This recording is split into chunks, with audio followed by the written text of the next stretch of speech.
স্টার্টিংটা অন্যভাবে করতাম। সুবিধা কেয়ারের নিউ জেনারেশন প্রোডাক্ট হচ্ছে, নেক্সট জেনারেশন প্রোডাক্ট হচ্ছে ফাইটোনেক্স মেলাটোনিন ওরাল স্প্রে।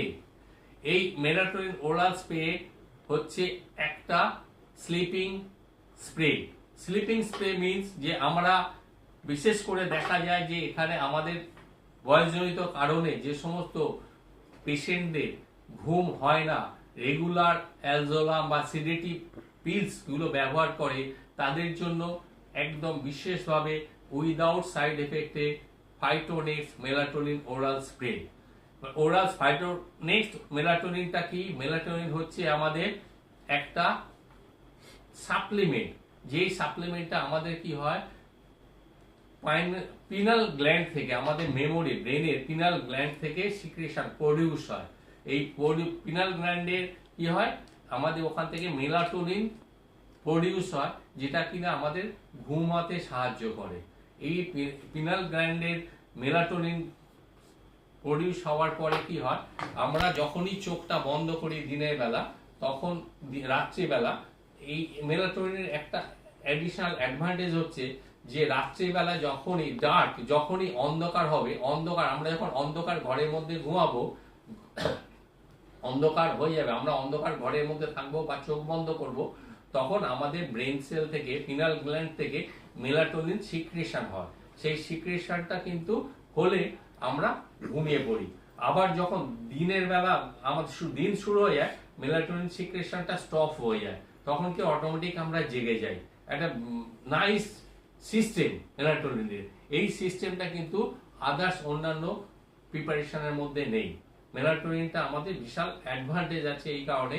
আর বর্তমান দিনে প্রত্যেকটা 90% থেকে কেন 99% বাড়িতে কিন্তু হয়, মানে সিডেটিভ প্রোডাক্ট ব্যবহার করা হয় এবং ঘুম হয় না। ঘুম না হওয়ার জন্য অনেক কারণে আমাদের অনেক রকম আমরা রোগে আক্রান্ত হয়ে যাই। আমাদের যদি প্রপার ওয়েতে ঘুম না হয়, তাহলে আমাদের সুগারের রোগে আমরা আক্রান্ত হতে পারি, হার্ট ডিজিজে আক্রান্ত হতে পারি, ডায়াবেটিস, ইভেন ডায়াবেটিসও আমাদের আক্রান্ত হতে পারি, আমাদের ডাইজেস্টিভ সিস্টেমটা আমাদের ডিস্টার্ব হতে পারে এই আমাদের প্রপার ঘুমটা না হওয়ার জন্য। এটা সবসময় প্রপার যদি ঘুম মিনিমাম 8 ঘন্টা আমাদের ডেইলি ঘুমাতে হবে। সেই ঘুমটা আমাদের প্রত্যেকের কিন্তু প্রয়োজন আছে। হ্যাঁ, সেই ঘুমটা আমাদের যদি না হয়, তাহলে কিন্তু আমাদের শরীরের মধ্যে নানা রকম ডিস্টারবেন্স শুরু হয়ে যায়। সেই ডিস্টারবেন্স গুলো যদি না হয়, আমরা প্রিভেন্ট করতে চাই, তাহলে আমরা কিন্তু প্রত্যেকে এই ফাইটোনেক্স মেলাটোনিন স্প্রেটা আমরা কিন্তু নিয়ে আমাদের প্রয়োজন আছে। কারণ এটা বাচ্চাদের জন্য নয়, কিন্তু এটা এল্ডারলি পেশেন্ট, এটা মোটামুটি 40-এর পরে থেকে যারা আছে এবং তারা যদি এই সমস্ত স্লিপ ডিস্টারবেন্সের মধ্যে ভুগছেন, স্লিপ ডিস্টারবেন্সে, এবং তাকে সেইখানে আফটার 40 মেলাটোনিনের সিক্রেশন বা প্রোডাকশনটা কিন্তু পোর হয়। এইটা মেলাটোনিনের প্রোডাকশন বা সিক্রেশনটা ডিপেন্ড করে অন এজ এন্ড সেক্স। এই এজ এন্ড সেক্সের উপরে কিন্তু ডিপেন্ড করে। তো আমরা এজ অফ 40 তখন কিন্তু আর মেলাটোনিনের সিক্রেশনটা কিন্তু সাফিসিয়েন্ট পরিমাণে হয় না, তখন আস্তে আস্তে ডিক্রিজ হতে থাকে, ডিক্রিজ হয়। এবার ডিক্রিজ আমার যখন, আমি ডার্কনেসে থাকলেও কিন্তু আমাকে কিন্তু অন্ধকার ঘরের মধ্যে ঘুমাতে গেলেও কিন্তু আমাদের সেই সাফিসিয়েন্ট পরিমাণে মেলাটোনিন আমাদের সিক্রেশন হবে না বা প্রডিউস হবে না, তখন কিন্তু আমাদের ঘুমের ডিস্টার্ব হয়। তাহলে টু প্রিভেন্ট টু আমাদের প্রডিউস দ্য মোর মেলাটোনিন, আমাদের কি বাইরে থেকে একটা সাপ্লিমেন্ট দিতে হয়। মেলাটোনিন কিন্তু একটা সাপ্লিমেন্ট, এটা কিন্তু বাইরের দেশে কিন্তু ফরেন কান্ট্রিতে সাপ্লিমেন্ট হিসেবে ব্যবহার হয়।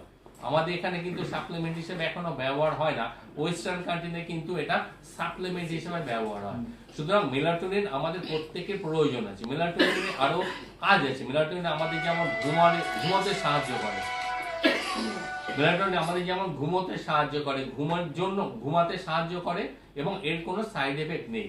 খুব একটা সেরকম নর্মাল পজিশনে আমাদের নিলে সাইড এফেক্ট নেই। এছাড়াও এটা কিন্তু আমাদের মেয়েদের কি মেলাটোনিন কি হয়, আমাদের মেয়েদের মেনস্ট্রুয়েশন প্রবলেমকে রেগুলারাইজ করার জন্য কিন্তু বিশালভাবে সাপোর্ট দেয়। কার্ডিয়াক, প্রথম কথা আমাদের যদি হাই প্রেশার রোগী আছে, হাইপার টেনশনের রোগী আছে, হাইপার টেনশনের রোগীদের কিন্তু মেলাটোনিন ভীষণ ভালো কাজ দেয়, এফেক্ট করে তাদেরকে, টু সিস্টোলিকটাকে ডাউন করার জন্য মেলাটোনিন খুব ভালো, কারণ সিস্টোলিক হাই হয়ে গেলে অনেক সময় স্ট্রোকের সম্ভাবনা থাকে, সেই জায়গা থেকে মেলাটোনিন কিন্তু অনেকটা সাপোর্ট দেবে, সেই হাইপার টেনশন পেশেন্টকে দেবে, এবং যাদের মেনস্ট্রুয়েশন ইরেগুলার রয়েছে তাদের ক্ষেত্রেও খুব ভালো কাজ করবে। কিন্তু আমরা সেই সাবজেক্টে পরে যাব। আমরা কিন্তু মেনলি যে সমস্ত আমাদের কিন্তু এখন 90% পেশেন্ট কি হয়, সেখানে অ্যাংজাইটি টেনশনে ভোগে, এবং সেখানে ঘুমটা, রাত্রের ঘুমটা কিন্তু মানে সাফিসিয়েন্ট পরিমাণে ঘুমটা হয় না, স্লিপলেস হয়ে থাকি আমরা, বা 2 ঘন্টা ঘুমালাম, 3 ঘন্টা ঘুমালাম, আবার জেগে গেলাম, আবার ঘুমাতে ঘুমাতে আবার 2 ঘন্টা, এই যে ইরেগুলার একটা সিস্টেমের মধ্যে যাচ্ছি আমরা, একদম ডিপ আমরা ব্রেথটা আমাদের যখন ডিপ স্লিপটা আমাদের হচ্ছে না, ডিপ স্লিপের জন্য ফাইটোনেক্স ইজ ভেরি মাচ রিকোয়ার্ড। সুতরাং আমরা প্রত্যেকেই ফাইটোনেক্স ব্যবহার করতে পারি।